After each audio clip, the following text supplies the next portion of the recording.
Saint Germain, I've come to the conclusion there is nothing more greater than appreciating yourself.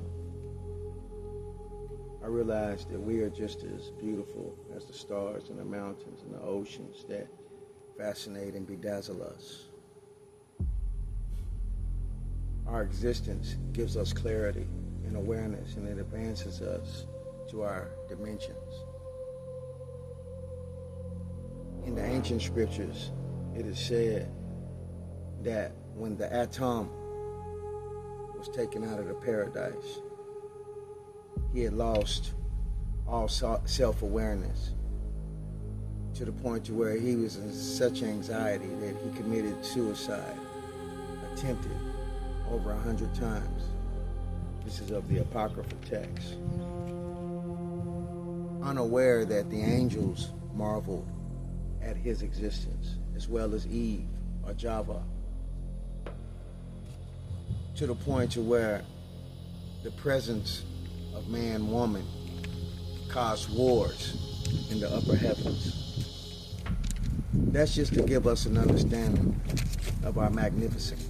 It says in the Quran that when mankind was created, the angels even questioned and asked the Creator, why would such a existence even be made? And they even knew then that they would do nothing but cause mischief because they were unaware. And then in many states, we know during the 19th dynasty of Kemet, that's evidence that there was a fall. You could tell there was a significant change in the anatomy of man. The heads were more elongated. They wore the armor of the angelic armies of the heavens. Many of us would call them the Anunnaki. But they marveled at our greatness and our creation. But in our amnesia, we grew small in stature and small in thought, and we limited ourselves. And we became victim to those who govern through dominance. And therefore, we got the parasites. And they came in many shapes and sizes, some internal, some external, some spiritual. But one thing that was very clear is that we are viewed as the host. In reference to Bob Lazar, one of the workers of the crashes that so-called came, he often said that the ones that were interviewed, the demons or the aliens or whatever we want to call them, said that we were nothing but containers, letting me know that we were just vessels to be inhabited by the archonic forces, demonic forces, so-called aliens. So in the media, they're distracting us every month with all these different things because they rule through dominance, like the parasite. So once you realize that they view us as a host, then we have to see that we cannot accept anything or invite anything into our vessel. Because again, if it's not from seed and root, it's from the demonic realm. We get our information from the sun and the moon and the celestial bodies that sit fixed in our vision for understanding. And they have always been there, our day and our night. And there's so much information between day and night. So much information in the night and plenty of information in the day if we just look to our true teachers, which is nature, because we are the forces of nature. And understand that there is a spirit that governs everything in existence. Because if not, and you think outside yourself, you're only living with evil.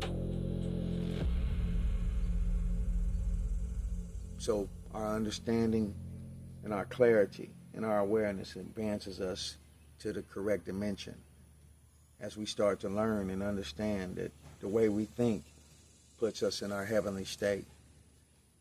But if you become a part of the program and allow them to continue to indoctrinate you, you will be living in hell. And your existence will not be written in a book of peace So I suggest by knowing ourselves, we understand the 13 zodiacs and how they run parallel with the woman. The 28 days of her cycle runs parallel with the 28 days of the so-called months. We can take our measurement of space, the stars and the celestial bodies back and measure them with nature. Go by the compass of the woman and understand and apply that knowing of yourself and the psychology that comes with the zodiac, because that is the catalyst of all psychology. The things that they label pseudoscience is really the true understandings. The agriculture, the study of the stars, because we are prototypes of our mother, Gaia. And of course, the sun. So in that understanding, we know that the nature will always speak us into truth. And anything from the machine will always take us into slavery. And this is what I am speaking of when I speak of the forbidden unions and the sacred unions. This is Ancient Nine Mystery School, Saint Germain.